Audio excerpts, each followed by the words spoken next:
Kita 5 menit saja ke depan berpikir merenungi apa yang saya sampaikan. Teman-teman sekalian, kita ini sebagai orang beriman tahu dunia ini akan dilaluin. Kita tidak akan berlama-lama di sini. Jangan sampai dunia ini menjadi target utama.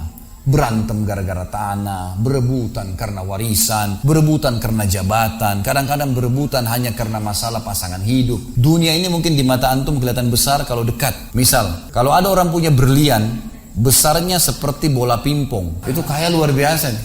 Kalau dia punya berlian seperti bola basket, coba taruh berlian yang seperti bola basket itu di tanah, terus antum naik pesawat, makin jauh.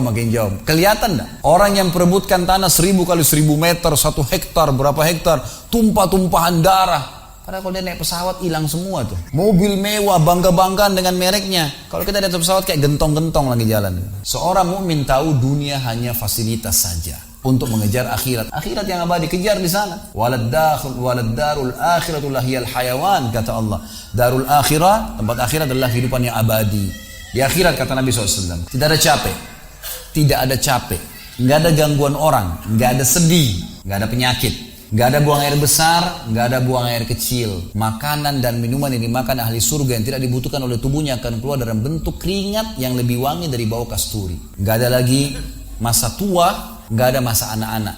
Semuanya berumur 33 tahun. Dan semua laki-laki akan kembali kepada poster ayahnya Adam 60 siku ke langit 27,5 meter. Dan semua perempuan kembali kepada poster ibunya Hawa 40 siku ke langit 17,5 meter. Nggak lebih ya daripada itu, dan tidak pendek tidak tinggi. Jadi teman-teman yang pendek nggak usah khawatir. Ini cuma dunia. Sampai orang beriman pun tahu kalau ada orang lahir dalam kondisi fisiknya luar biasa, matanya buta, telinganya tuli, tangannya, kakinya semua putus, itu tetap bagi orang beriman punya nilai. Begitu dia meninggal, jasadnya akan dimakan oleh tanah. Sebagaimana sabda Nabi SAW, semua jasad kalian akan dimakan oleh tanah kecuali tulang ekor kalian yang darinya Allah akan tumbuhkan kalian.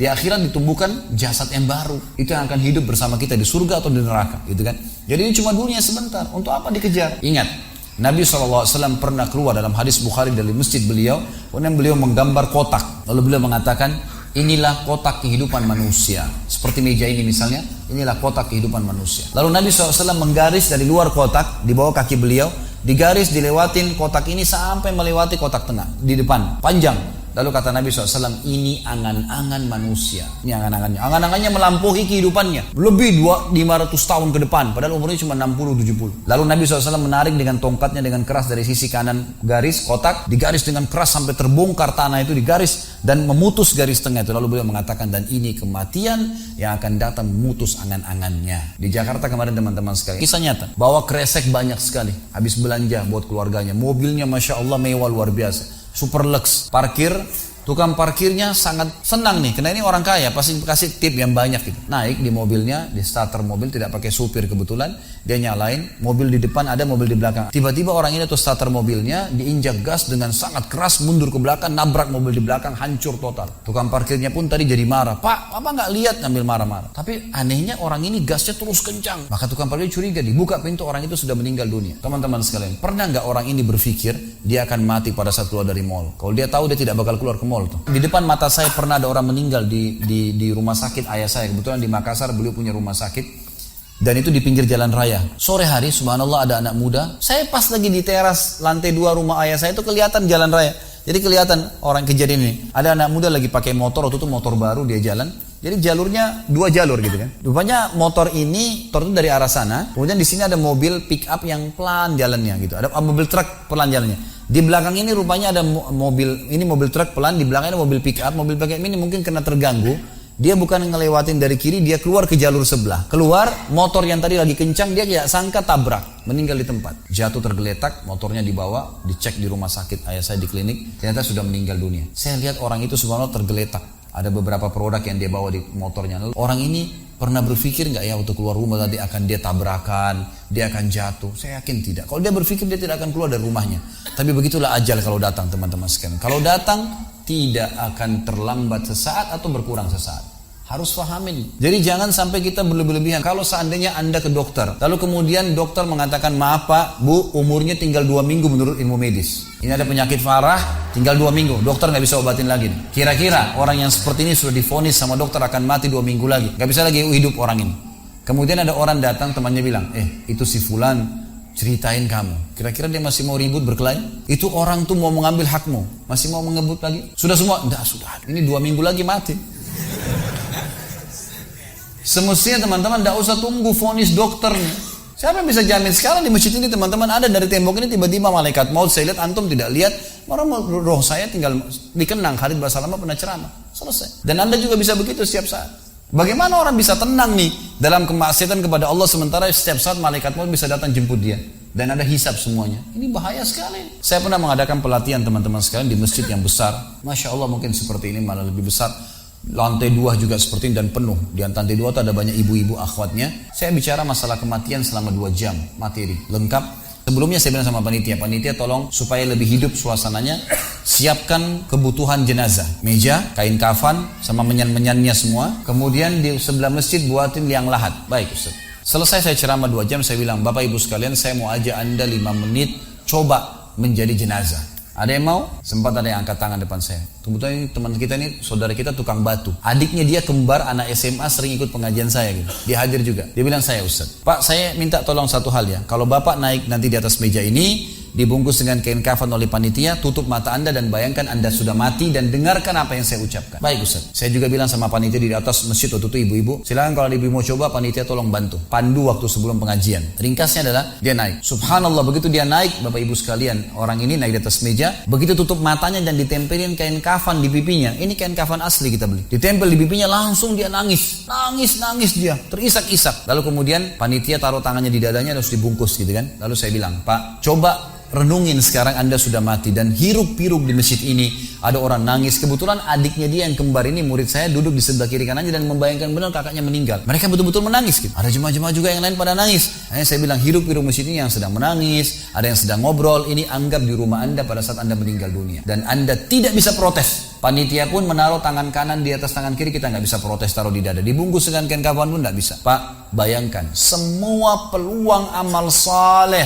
yang semestinya Anda bisa kerjakan, sholat malam, sedekah bakti dengan orang tua, baca Quran, sholat berjamaah, yang Anda sia-siakan dan Anda menyesal kenapa tidak kerjakan sekarang. Dan bayangkan semua peluang dosa yang Anda tidak sia-siakan, kesempatan zina berzina, kesempatan dusta-dusta, kesempatan riba-riba, semua dikerjakan dan Anda tidak sempat taubat dan Allah akan hukum Anda sekarang. Itu Bapak Ibu sekalian, saya tidak kadang-kadang dia sampai nangis bapak ini, terus dia nangis. Lalu saya bilang, tolong panitia datangkan geranda jenazah. Baik Pak, sebentar lagi kami akan angkat badan Anda di geranda ini dan kami akan bawa Anda ke liang lahat sebelah masjid. Diangkatlah dia. Saya bilang, Pak, renungin, resapi tubuh Anda kesentuh dengan geranda ini. Ditutuplah lalu dipikul. Lalu saya pandu pakai mic, saya bilang, Pak, inilah detik-detik terakhir Anda bersama kami. Terus sesalin perbuatan-perbuatan dosa Anda pernah lakukan, peluang-peluang ibadah Anda sia-siakan. Sampai tiba di luar masjid, saya turun ke liang lahat, saya buatin sendiri tanah, kemudian saya buatin gubernur, lalu diturunkan dia. Setelah diturunkan, saya suruh tutup matanya, kemudian ditutup dengan kain. Saya keluar, lalu saya pakai mic, saya bilang, Pak, buka matanya. Inilah rumah Anda sekarang. Walaupun rumah Anda 1000 kali 1000 meter di dunia, kembali ke 1 kali 2 meter. Ini tempat Anda sekarang. Dan sebentar lagi malaikat akan datang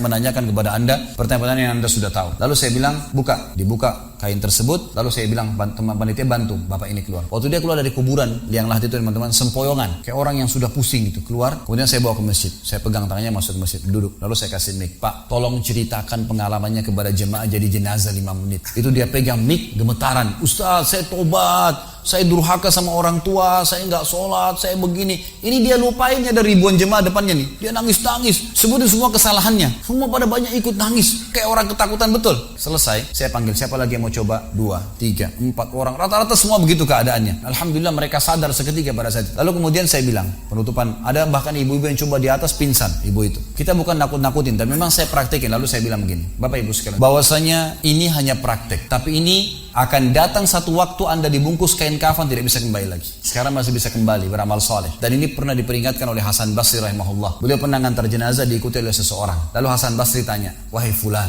kalau seandainya jenazah ini tiba-tiba hidup sekarang, apa yang dia kerjakan? Kata orang ini, tentu dia akan sholat, dia akan puasa, dia akan ngaji, dia akan kerjakan ibadah-ibadah. Kata Hasan Basri, kenapa? Dia bilang karena dia sudah mati, dia tahu nilainya ibadah itu. Kata Hasan Basri, yang kau ucapkan benar, tapi yang di depan matamu ini tidak bisa hidup lagi. Kamu sekarang masih hidup, kerjakan seperti dia. Ingat teman-teman, pujian teman, ancaman teman, atau orang sekitar kita hanya sepanjang lidahnya. Kamu hebat ya, kamu kaya ya, kamu gagah ya, kamu cantik ya, sepanjang lidahnya demi Allah. Apa yang mau direbut? Orang-orang setengah mati sholat malam sejam 2 jam, besok ceritain ke orang hanya butuh pujian sepanjang lidah dia. Untuk apa? Teman-teman yang suka riak nih, saya ajarin caranya gampang. Ada caranya gampang. Kalau Anda besok pagi mau cerita kepada teman-teman Anda di kantor atau tempat, tadi malam sholat malam, gak usah tunggu besok pagi setengah mati, ngantuk-ngantuk nanti malam bangun. Jam 2 malam sebentar, datangin rumah teman yang jadi target, ketok pintunya, nih saya mau sholat, lihat ya. Selesai. Itu kan. Untuk apa nunggu besok setengah mati? Gak ada gunanya riak, pujian orang sepanjang lidahnya. Jangan, gak ada gunanya. Jadi teman-teman sekalian, sadarilah mati akan datang. Dan jadilah seperti Bilal radhiyallahu anhu, sahabat Nabi yang mulia. Waktu ditanya, ma ra'yuka bil maut? Apa pendapat anda dengan kematian? Kata beliau, marhaban bil maut. Selamat datang kematian. Apa yang saya mau takutin? Apa yang dia mau takutin kalau selama hidupnya dari bangun tidur sampai tidur semua ketaatan? Pastilah terbalik. Orang rindu. Orang mukmin itu rindu. Waktu terjadi perang Yarmuk tahun 14 Hijriah. Waktu itu dipimpin oleh Khalid bin Walid dengan di situ di dalam pasukan ada Sa'id bin Zaid. Sa'id bin Zaid salah satu yang dijamin masuk surga. Kata Sa'id bin Zaid, waktu kami berhadapan dengan pasukan Bizantium, Romawi, Nasrani ini, mereka jumlahnya 120.000 orang, dipimpin oleh pendeta-pendeta dengan salib-salib yang besar dari emas. Lalu mereka memukul pedang-pedang mereka di perisai mereka sambil melantunkan yel-yel mereka sehingga membuat kami pun sempat nyali kami ciut. Lalu subhanallah, datanglah Abu Ubaidah bin Jarrah, pimpinan perang yang lain, mengatakan, ya muslimin, beginilah, begitulah, semangatlah, pahala jihad disampaikan. Lalu tiba-tiba ada satu orang yang membakar semangat kami. Satu orang, dia datang mengatakan, wahai Abu Ubaidah, saya sekarang sudah tidak sabar, mau mati syahid, saya mau masuk sekarang ke sana. Ada pesanmu untuk Rasulullah SAW? Ada pesan tidak untuk Nabi? Saya sudah tahu saya akan mati nih. Kata Abu Ubaidah, sampaikan salam kami dan kami memperjuangkan agamanya. Orang itu pun masuk ke musuh sendirian, menembus musuh tersebut sampai mati syahid. Kata Sa'id bin Zaid, waktu saya lihat semangatnya orang tersebut dan tahu yakin dengan janji Allah benar, maka saya loncat dari kuda saya lalu saya tunduk, kemudian saya membaca Allahu Akbar, lalu saya menyerang musuh. Semenjak itu rasa takut saya hilang dan akhirnya kami memenangkan peperangan. Jadi memang teman-teman sekalian, mati itu akan dilaluin. Dan memang mati sebuah pintu, kita harus laluin. Tanpa mati tidak bisa. Tapi orang beriman tahu, mati itu justru kebahagiaan buat dia. Karena semua yang bertahun-tahun dia kerjakan, dia akan panen di sana. Semua kehidupan abadi ada di sana, maka dia rindu dengan mati. Tidak perlu takut.